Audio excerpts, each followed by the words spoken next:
오늘 하나님 말씀은 신약 성경 요한복음 제4장입니다. 요한복음 제4장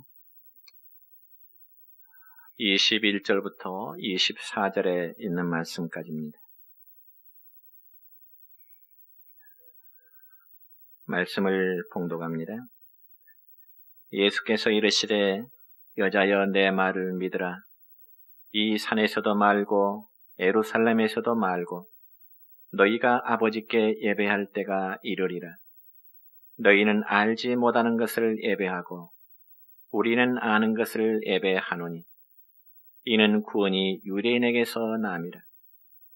아버지께 참되게 예배하는 자들은 영과 진리로 예배할 때가 오나니 곧 이때라.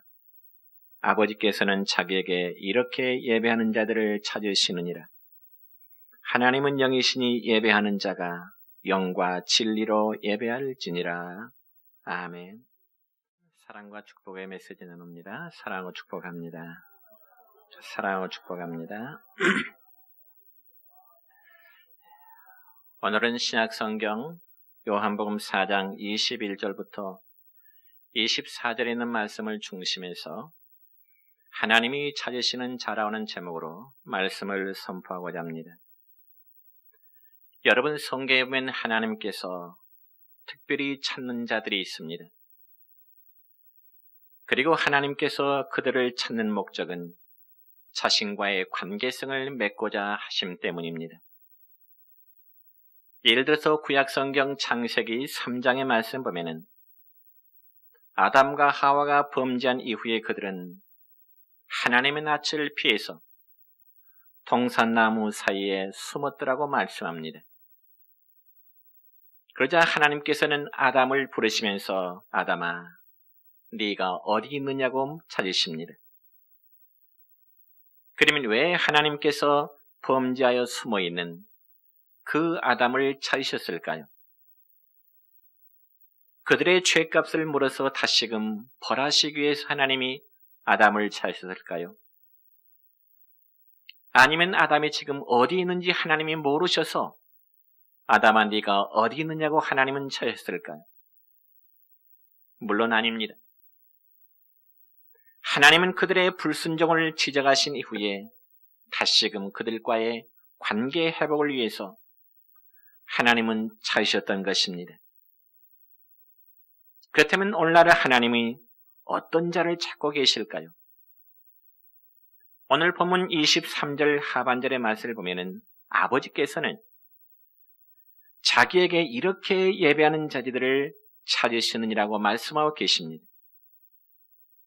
그러니까 지금 우리 모두가 예배드리는 이 예배의 자리는 하나님께서 우리를 초청하신 자리인 것입니다. 여러분 그렇게 생각하십니까? 그래서 하나님께서는 항상 우리로 하여금 예배의 자리로 나오도록 초청하고 계시는 것입니다. 그러면 무엇 때문에 하나님께서는 이처럼 자신에게 예배하는 자를 찾고 계실까요? 그리고 과연 예배가 무엇이길래 하나님은 그토록 예배의 자리에 우리를 초청하고 계시겠는가 하는 문제입니다. 이 시간 우리는 예배에 대해서 살펴보므로 하나님이 기뻐하시고 하나님이 찾으시는 그러한 진정한 예배자들이 되시기를 축원합니다. 그러면 예배란 무엇일까요, 여러분? 우리말 성경에 보면 이 예배라는 말이 요한복음에 10번 기록되고요. 사도행전에 2번, 로마서에 2번. 그러니까 신약 성경에서 이 예배라는 단어가 14번 기록되어 있습니다. 그렇다면 과연 구약 시대에는 예배가 없었을까요? 그렇지 않습니다. 구약 시대에도 분명히 예배가 있었습니다. 그러나 구약 시대에 하나님께 드리는 그 예배는 바로 짐승을 하나님께 드리는 제사 의식이었습니다. 그러니까 구약 시대 예배란 짐승을 잡아서 머리에 안수하고 그 짐승을 죽여서 불에 태워드리는 제사가 바로 구약 시대의 제사였다는 말입니다.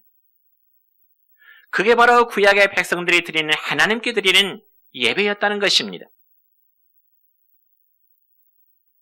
그러던 것이 예수님께서 친히 십자가에 달리심으로 인해서 또한 예수님이 제물이 되심으로 이제는 완전한 제사로 인하여 더 이상 짐승의 피를 흘리는 그런 제사 의식이 필요 없게 된 것입니다. 그래서 짐승의 피를 흘리지 않는 또 다른 형태의 제사를 드리게 되었는데 그것이 바로 예배인 것입니다.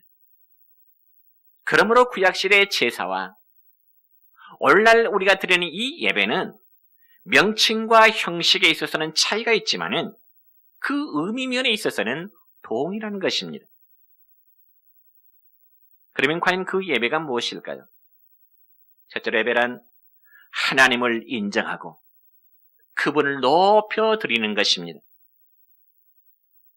그래서 이 예배라는 단어가 헬라어로 보면은 프로스키네오라는 단어인데 그 뜻은 발에다 입을 맞추고 절을 한다는 의미입니다. 예배라는 원래 단어의 의미가 발에다가 상대방의 발에다가 입을 맞추고 그분 앞에 절을 한다는 겁니다. 그러니까 이 예배라는 단어의 의미는 상대방을 지극히 높여드린다 하는 그런 뜻입니다. 그래서 여러분 구약성경 레위기서 3장 1절의 말씀 보면 이런 말씀이 있습니다.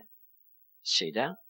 사람이 만일 화목제의 제물을 예물로 드리되 서로 드리려면 수컷이나 암컷이나 흠 없는 것으로 여호와 앞에 드릴지니 그랬습니다. 그러니까 이 말씀에서 중요한 것은 하나님께 제사할 때는 하나님께 예배를 드릴 때는 흠이 없는 제물로 드리라는 것입니다. 그래서 흠이 없는 것을 하나님께 드린다고 하는 것은 그만큼 하나님을 경외하고 최상의 가치로 높여 드리라는 것이 바로 예배의 본질입니다. 여러분 이 예배라는 영어 단어가 worship인데요.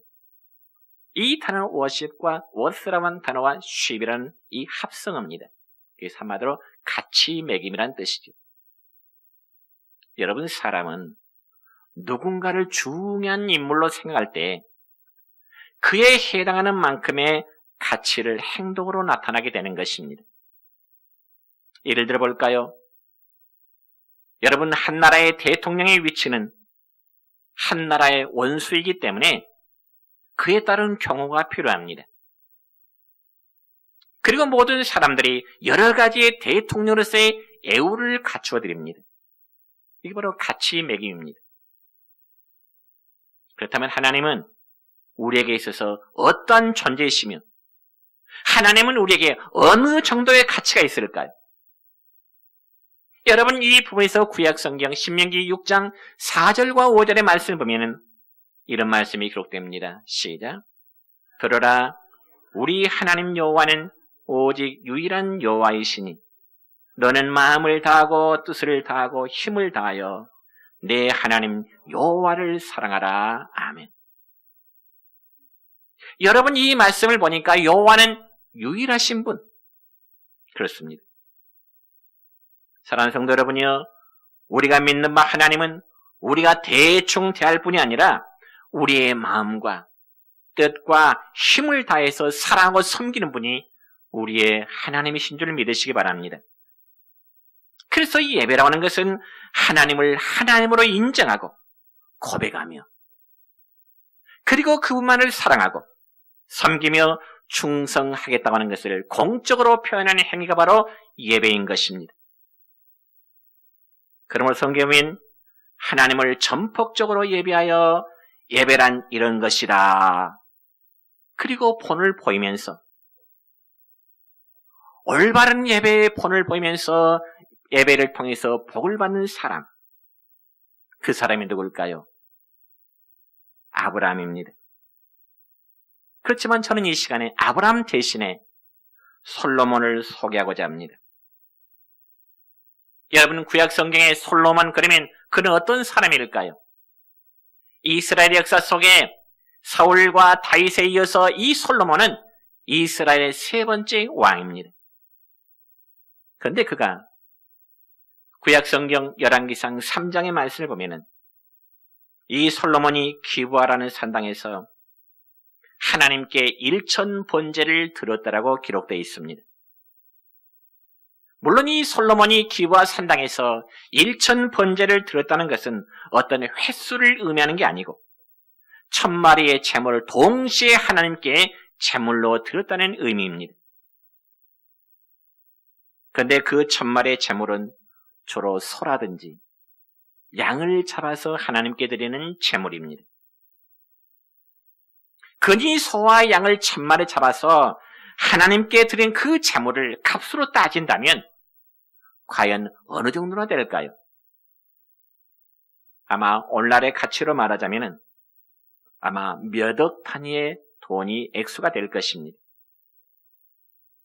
그렇지만 솔로몬에게 있어서 제물 1000마리의 숫자는 액수가 문제가 아니라 오직 하나님을 향한 그 마음이 절대적이라는 사실을 드러내는 것입니다.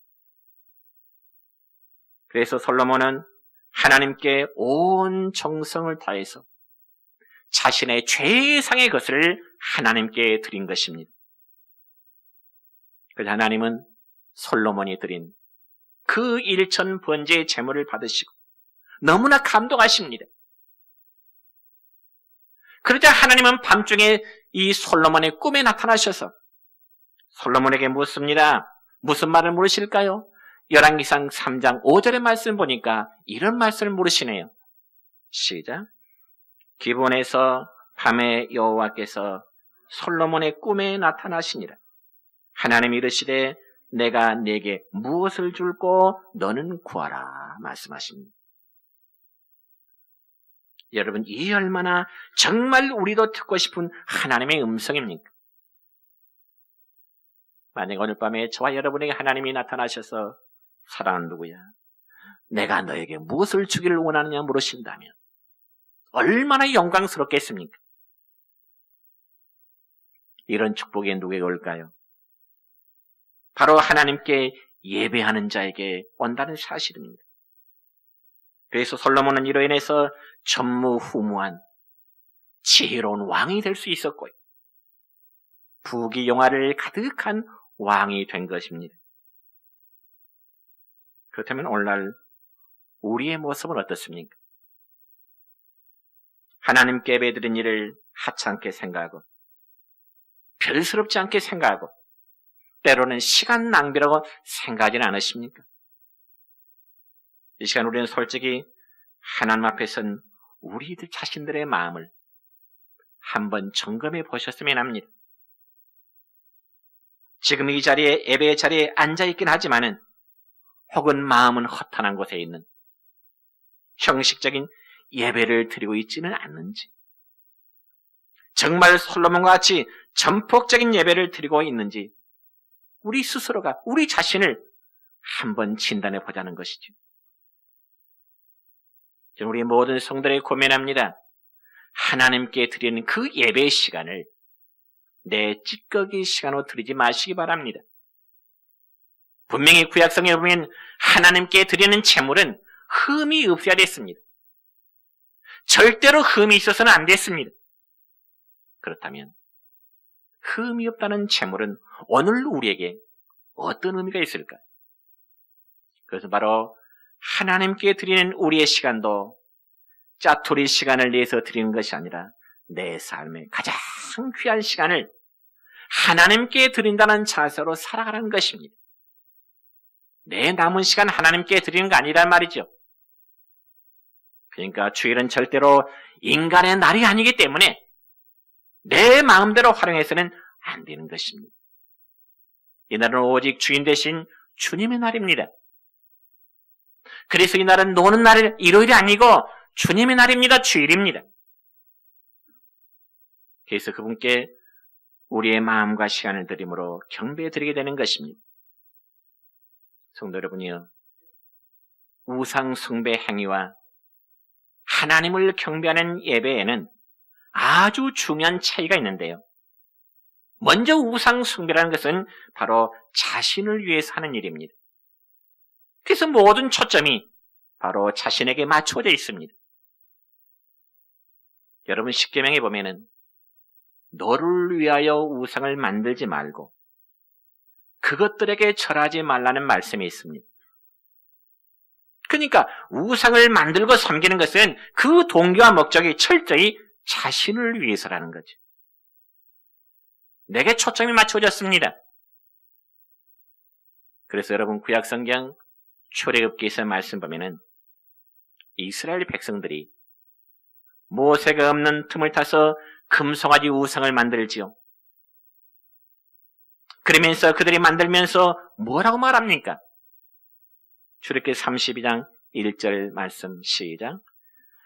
백성이 모세가 산에서 내려옴이 더딤을 보고 모여 백성이 아론에게 이르되 이르러 말하되 일어나라 우리를 위하여 우리를 인도할 신을 만들라. 그리고 이스라엘 백성들이 가나안 땅에 들어간 이후에 12지파 중에 최초로 우상을 만들어서 섬기며 다른 지파에게도 올무에 빠지도록 하는 하나의 지파가 있었는데 그 지파는 바로 단이라는 지파였습니다. 그래서 단 지파도 우상을 만들 때 그들은 이런 말을 합니다. 사사기 18장 30절의 말씀이네요. 시작. 단 자손이 자기들을 위하여 그 새긴 신상을 세웠고, 여러분 자기를 위하여 만드는 것이 바로 우상이라는 말입니다. 그러나 여러분이요 하나님께 제단을 쌓고 예배하는 사람들의 삶의 모습은 어때야 될까요? 믿음의 조상 아브라함의 삶을 보면 알 수 있는데, 여러분 창세기 12장 8절의 말씀을 보니까 이런 말씀이 기록되네요. 시작. 거기서 베델 동쪽 산으로 옮겨 장막을 치니 서쪽은 베델이요 동쪽은 아이라. 그가 그곳에서 여호와께 제단을 쌓고 여호와의 이름을 부르더니 그랬습니다. 믿음의 조상 아브라함은 제단을 쌓을 때 자기를 위해서가 아니라 여호와께 제단을 쌓고 여호와 이름을 불렀다. 또한 창세기 13장 18절 말씀입니다. 시작. 이에 아브라함이 장막을 옮겨 헤브론에 있는 마므레 상소리 숲에 이르러 거주하며 거기서 여호와를 위하여 제단을 쌓았더라. 그러니까 이런 말씀을 보더라도 아브라함은 가는 곳마다 제단을 쌓는데, 즉 예배를 드리는데 누구를 위해서 제단을 쌓고 누구를 위해서 예배를 드렸을까요? 바로 하나님을 위해서 드렸더라 그랬습니다. 성도 여러분이요, 우상 숭배 행위와 하나님을 예배하는 것의 중요한 차이점이 무엇인가 하니 그 동기와 목적이 바로 나를 위한 것이냐 아니면 하나님을 위한 것이냐의 차이점인 것입니다. 그렇다면 여러분이 드리는 예배의 목적은 어디 있다고 생각하십니까? 행여나 주일날 예배를 안 드리면 그저 마음이 찝찝하니까 습관 때문에 교회에 나와 예배에 참여하고 있지는 않는가 하는 부분이 있고요. 여러분요, 저는 이 부분 다시 한번 강조하고 싶습니다. 여러분의 예배는 하나님께 드려지는 예배가 되어야지 예배를 구경하는 구경꾼이 되어서는 안 됩니다. 그리고 예배는 나를 위한 것이 아니라 하나님을 하나님으로 인정하고 하나님을 높이고 하나님을 최고로 여기는 공적인 행위라는 사실을 망각해서도 안 되는 것입니다. 그래서 하나님은 신령과 진정으로 예배하는 자를 지금도 찾고 계신다는 그 사실을 믿으시기를 바랍니다.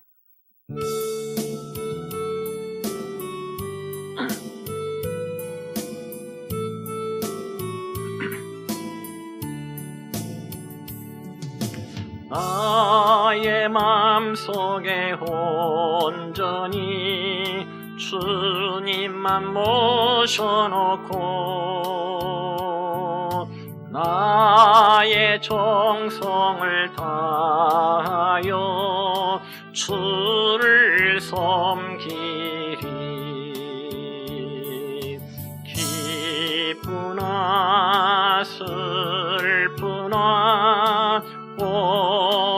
한마음 주 위해 한평생 주만 모시고 찬송하며 살리라.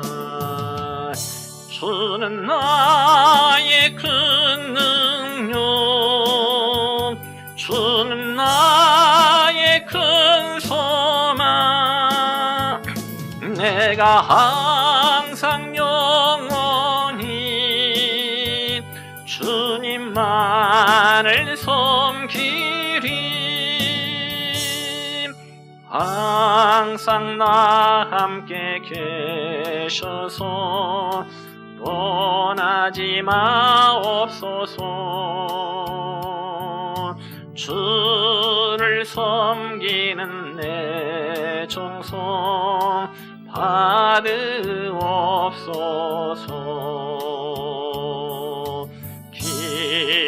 기쁘나 슬프나 오직 한마음 주 위해 한평생 주만 모시고 찬송하며 살리라. 주는 나의 큰 능력, 주는 나의 큰 소망, 내가 항상 영원히 주님만을 섬기리. 주만 섬기고 사는 것 더 없는 기쁨이요. 주가 내 안에 계셔서 동거함이라.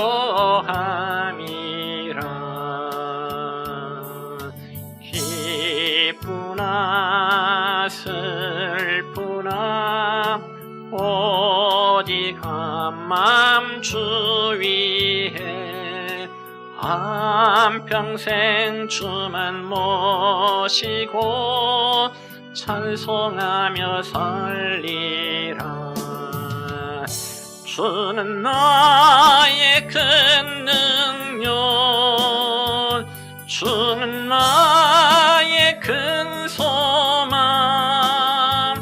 내가 항상 영원히 주님만을 섬기리.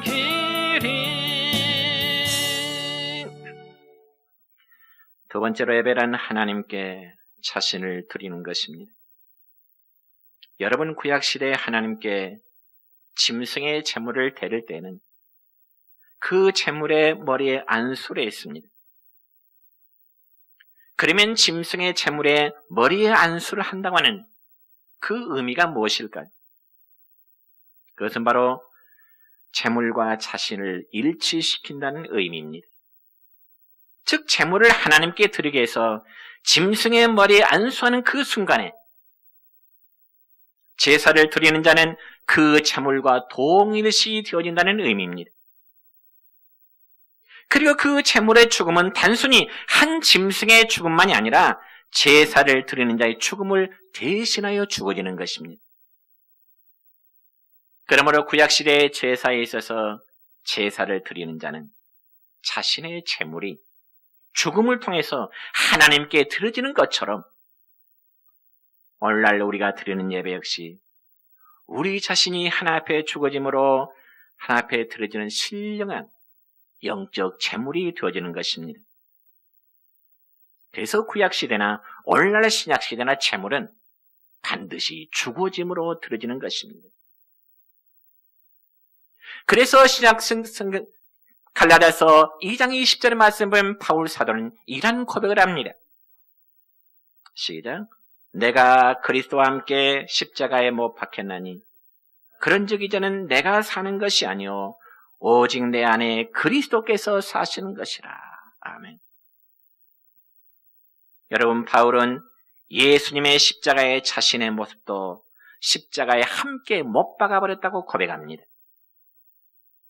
그러면서 자신의 죄악된 자식이 자기 자신은 죽고 이제는 자기 자식 일생을 하나님께 드리겠다고 하는 헌신의 고백입니다. 이게 바로 예배의 삶입니다. 그러니까 예배는 단지 어떤 의식을 행함으로 끝나는 것이 아니라 예배는 날마다 하나님 앞에 우리 자신을 드리는 삶의 연장이 된다는 거죠. 그래서 신약성경 로마서 12장 1절 우리가 너무나 잘 아는 말씀입니다. 시작. 그러므로 형제들아 내가 하나님의 모든 자비하심으로 너희를 권하노니 너희 몸을 하나님이 기뻐하시는 거룩한 산 제물로 드리라. 이는 너희가 드릴 영적 예배니라. 그러니까 예배란 자기 자신을 하나님께 온전히 드리겠다고 하는 헌신의 고백이라는 것이죠. 이런 헌신의 자세가 있을 때 우리들의 예배는 신령한 예배가 될 수밖에 없습니다. 그런데 오늘날 또 우리의 모습은 어떨까요?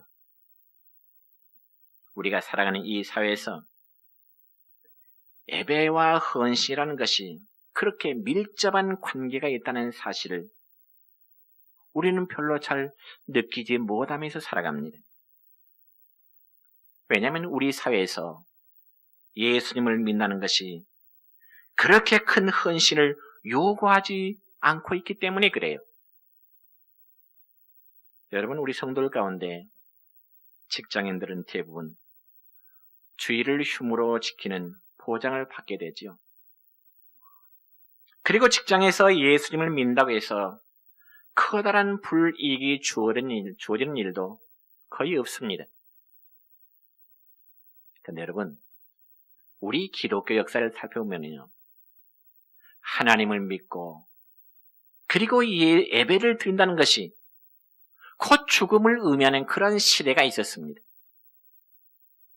물론 지금도 저 해교권, 즉 이슬람권이나 혹은 공산권에서는 하나님을 믿고 예배에 참석한다는 것은 죽음이라든지 혹은 사회적인 추방을 당하는 경우도 많습니다.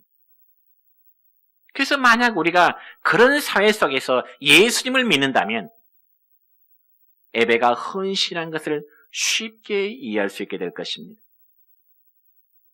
왜냐하면 예배는 우리의 생명을 하나님께 드린다는 것과 동일시하기 때문에 그렇습니다. 여러분, 이런 마음으로 지금 예배를 드리고 계십니까? 아니면 오늘이 그저 주일이니까 습관적으로 교회 나와서 남들을 찬송할 때 같이 하고 목사가 설교하면 하나의 교훈점으로 받아들이고 허주머성에 담겨진 헌금 얼마를 드린 것으로 우리는 예배를 착각해서는 안 된다는 겁니다. 여러분, 구약성경 이사야서 1장의 말씀을 보면은 이사야 선지자 시대에 이스라엘 백성들의 형식적이고 외식적인 신앙생활에 있어 아주 냉혹하게 책망하는 말씀이 있습니다. 이사야서 1장 11절의 말씀입니다. 시작. 너희의 무수한 재물이 내게 무엇이 유익하뇨? 나는 순양의 번제와 살찐 짐승의 기름에 배불렀고 나는 수송아지나 어린 양이나 순념새의 피를 기뻐하지 아니하노라. 너희가 내 앞에 보이로니 이것을 누가 너희에게 요구하느냐? 내 마당만 밟을 뿐이니라. 성도 여러분, 하나님이 무엇이 부족해서 사람들에게 짐승의 재물을 원하시겠습니까? 우리 하나님이 정말 구약의 백성들이나 오늘 이 시대에 우리를 향하신 하나님의 마음은 진실한 마음으로 하나님께 예배드리는 것, 하나님은 그것을 저와 여러분에게 바라고 기대하고 계시는 겁니다. 마지막 세 번째로 예배란 하나님을 만나는 것입니다. 여러분, 구약성에 보면 하나님께서는 제사 의식을 통해서 그의 백성들과 만나 주셨습니다. 여러분, 출애굽기 29장 42절과 43절에 보면 이렇게 기록됩니다. 시작. 이는 너희가 대대로 여호와 회막문에서 늘 드릴 번제라. 내가 거기서 너희와 만나고 내게 말하리라. 내가 거기서 이스라엘 조상을 만나리니 내 영광으로 말미암아 회막이 거룩하게 될지라. 여러분, 이처럼 하나님은 그의 백성들이 제사를 드릴 때 꼭 만나주고 계십니다. 지금 이 순간 우리의 시력으로는 영의 하나님이 보이지 않지만 이 예배의 회 중에도 하나님의 영은 우리와 만나고 계십니다.